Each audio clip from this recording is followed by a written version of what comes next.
నమస్తే, welcome to our channel. నేను మిస్సిరి. వైసీపీలో కొంతమంది అంటే నేతలు వాళ్ళు పదవిలో ఉన్నప్పుడు అయితే చాలా ఎంత నోటికొస్తే అంతగానో మాట్లాడడం, ఒక వ్యక్తి గురించి ఏదైతే మాట్లాడొద్దో అంత నీచంగా చాలా దిగజారిపోయిన మాటలు మాట్లాడడం జరిగింది. కానీ ఇప్పుడు మాత్రం ఎన్నికల సమయంలో వాళ్ళు ఓట్ల కోసం పడరాని పాటలు పాడుతున్నారనే చెప్పుకోవచ్చు. అయితే ముఖ్యంగా ఇందులో వినిపిస్తున్న పేర్లు కొంతమంది అయితే ఉన్నాయి. రోజా గారి పేరు వినిపిస్తుంది. అంటే నగరం నుంచి రోజా గారు ఈసారి అయితే ఓటమి ఖచ్చితమని అంటున్నారు. సో ఈ రోజు అయితే మనం ఒక పేపర్ లో అయితే చూద్దాం ఇక్కడ ఏముంది ఏంటి అనేది. సో ఇక్కడ చూస్తున్నట్టయితే నోటి దూల మంత్రుల ఎదురీత.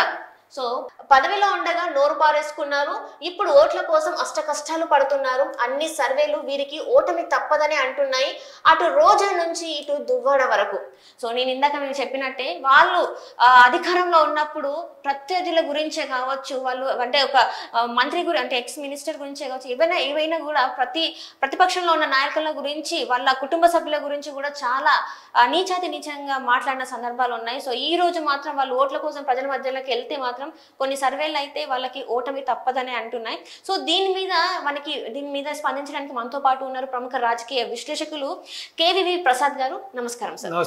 సార్ ఇప్పుడు చూస్తున్నట్టయితే వైసీపీ నేతలకి కొంతమంది ఎవరైతే నోటు దూలతోని అంటే నోటి దురుస్తనంతో మాట్లాడారో వాళ్ళకి ఇప్పుడైతే గడ్డు కాలం అని అంటున్నాయి. వాళ్ళు ఇప్పుడు ప్రజలలో వెళ్తుంటే వాళ్ళకి చాలా వ్యతిరేకత వస్తుందని చెప్తున్నారు. మరి సర్వేలు కూడా దానికి తగ్గట్టే ఈసారి వాళ్ళకి ఓటమి తప్పదు అన్నట్టయితే మరి వినిపిస్తున్నాయి. మరి దాని మీద మీ స్పందన ఏంటి? ఇప్పుడు పదవిలో ఉండగా వీళ్ళంతా కూడా అసలు సభ్య సమాజం తలదించుకునేలాగా ఏ మాటలు మాట్లాడవచ్చు, ఏ మాటలు మాట్లాడకూడదు, చిన్న పెద్ద గౌరవం లేకుండా ఈవెన్ కొన్ని విషయాల్లో ఒక ఇంటికి పెద్ద అన్నయ్యకు ఉన్న వయసు కానీ లేకపోతే ఒక తండ్రి వయసు ఉన్న వ్యక్తిని చంద్రబాబు నాయుడు గారిని కూడా నానా దుర్భాషలు, ఇంకా వాళ్ళు వీరం లేదు.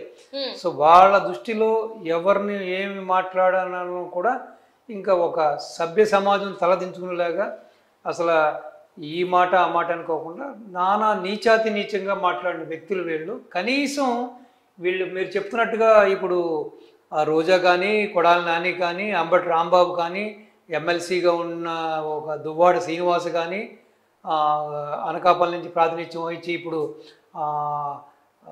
గాజువాకకు మారిన గుడివాడ అమర్నాథ్ కానీ, సో అనిల్ కుమార్ నెల్లూరు నుంచి ఎమ్మెల్యేగా గెలిచి మన ఇరిగేషన్ మినిస్టర్గా చేసి ఇప్పుడు ఎంపీగా నరసరావుపేట నుంచి నుంచున్న అనిల్ కుమార్ కానీ, ఈ విధంగా చెప్పుకుంటా పోతే చాంతాడంతా ఉంది వీళ్ళ లిస్టు.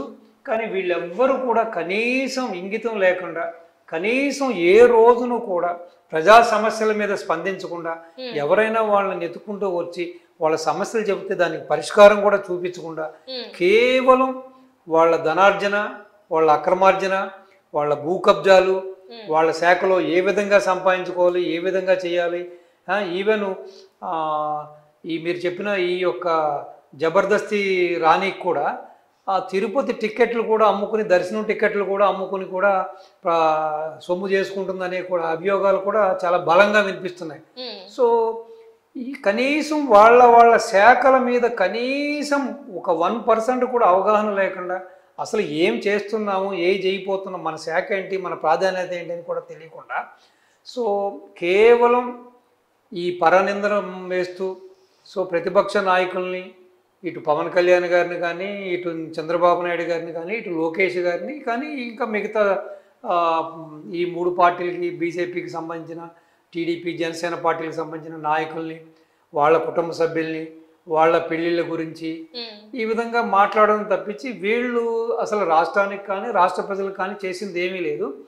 ఈ రోజున వీళ్ళంతా కూడా అన్ని సర్వేల్లో కూడా వీళ్ళు ఎదురిస్తున్నారు. ఎక్కడ కూడా వీళ్ళకి విజయ అవకాశాలు ఎక్కడ కూడా కనుచూపు మేరలో కనిపించట్లేదు. సో వీళ్ళంతా కూడా ఓటమి అంచున ఉన్నారు. సో అంటే సాధారణంగా ప్రజా జీవితంలో ఉన్నప్పుడు ప్రతిపక్షం పాలకపక్షం అనేది సర్వసాధారణం. ఇవాళ అధికారంలో ఉన్న వ్యక్తి రేపొద్దున ప్రతిపక్షంలో ఉంటాడు, రేపొద్దు ప్రతిపక్షంలో ఉన్న వ్యక్తి అధికారంలో ఉంటాడు. కేవలం జగన్మోహన్ రెడ్డిని తృప్తిపరచాలి, జగన్మోహన్ రెడ్డి లాంటి సైకోకి ఇవన్నీ నచ్చుతాయి కాబట్టి సో వీళ్ళందరినీ దుమ్మెత్తి పోస్తే జగన్మోహన్ రెడ్డికి ఎవరెవరైతే నచ్చరో, ఎవరెవరైతే జగన్మోహన్ రెడ్డి తన రాజకీయ శత్రువులుగా భావిస్తున్నారో వాళ్ళని వాళ్ళ కుటుంబ సభ్యుల్ని ఈ విధంగా నోటికి వచ్చినట్టు తిడితే మనకేదో భవిష్యత్తు ఉంటుంది, లేకపోతే మనకేదో మంచి జరుగుతుంది, జగన్మోహన్ రెడ్డి ఆశీస్సులు ఉంటాయని చెప్పి పిచ్చి పిచ్చి పేళాపలు పేలిన వీళ్ళంతా కూడా ఈ రోజున తలపట్టు కూర్చున్నారు. రైట్. అంటే ఇక్కడ చూస్తున్నట్టయితే రోజా గారు నగరిలో ప్రచారానికి వెళ్ళినా కూడా అక్కడ కొంతమంది ఎదురుదాడికి దిగారని చెప్పేసి కూడా అక్కడ నుంచి వెళ్ళి వాళ్ళ హస్బెండ్ అక్కడ నుంచి పరారయ్యారని కూడా మనం ఒక వీడియోలో అయితే చూసాం, సోషల్ మీడియాలో వైరల్ అయిపోయాయి. సో అంత వ్యతిరేకత వాళ్ళు గెయిన్ చేసుకున్నట్టు అనుకోవచ్చా? అంటే అక్కడ ఉన్న వాళ్ళ పార్టీ నేతలే అక్కడ ఉన్న వాళ్ళు ఈమెని వ్యతిరేకిస్తున్నారు, ఈమె ఓటమికి పనిచేస్తున్నారు అని చెప్పేసి కూడా మనకి వార్తలు వస్తాయి. ఇప్పుడు కేవలం సరైన సంపాదన కానీ సరైన ఆదాయం లేకే కదా ఆవిడ జబర్దస్తిలో ప్రోగ్రాంలు చేసుకునేది. నిజంగా ఆవిడ చాలా వెల్తీ పర్సన్ అయి ఉండి చాలా ఆస్తిపాస్తులు ఉంటే కాదు కదా, కేవలం సర్వైవల్ కోసమే ఆ పని చేసింది. అటువంటి రోజాకి ఈ రోజున ఈ 100 కోట్లు ఎక్కడి నుంచి వచ్చినాయి, ఈ 1000 కోట్లు ఎక్కడి నుంచి వచ్చినాయి? కేవలం దోపిడీయే. బెన్స్ కార్లు ఎక్కడి నుంచి వచ్చినాయి? సో వీళ్ళు కేవలం అధికారాన్ని అడ్డం పెట్టుకొని వాళ్ళ సంపద మీదే దృష్టి పెట్టి ప్రజా సమస్యల్ని గాలి వదిలేసి వాళ్ళని నమ్ముకున్న కేడర్ను కానీ ద్వితీయ శ్రేణి తృతీయ శ్రేణి నాయకులను కూడా పట్టించుకోకుండా కనీసం వాళ్ళ బాగోగులు కూడా చూడకపోవడంతో ఈ రోజున వీళ్ళు ఈ దుస్థితికి కారణం. ఈ రోజున ఈ పరిస్థితికి వాళ్ళ ప్రజలు ఎదురు తిరగడం, అయితే వీళ్ళని తరవడం, అయితే మీరు అసలు ఏ అధికారం ఉందని, మీరు మాకు ఏం చేశారని ఈ రోజున మమ్మల్ని ఓట్లు అడుగుతున్నారని చెప్పి ప్రజల తిరుగుబాటుకి కారణం కేవలం ఇదే.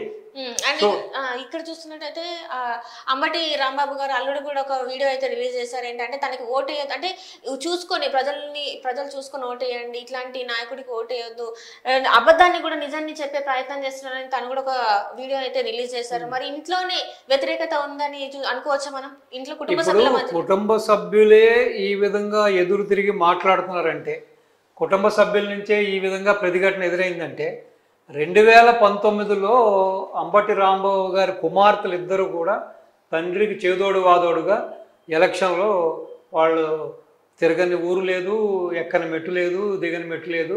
సో ఆయన విజయం కోసం వాళ్ళు అహర్నిశలు కష్టపడ్డారు. సో ఈ రోజున కూతుర్లు ఎక్కడా కనిపించట్లే.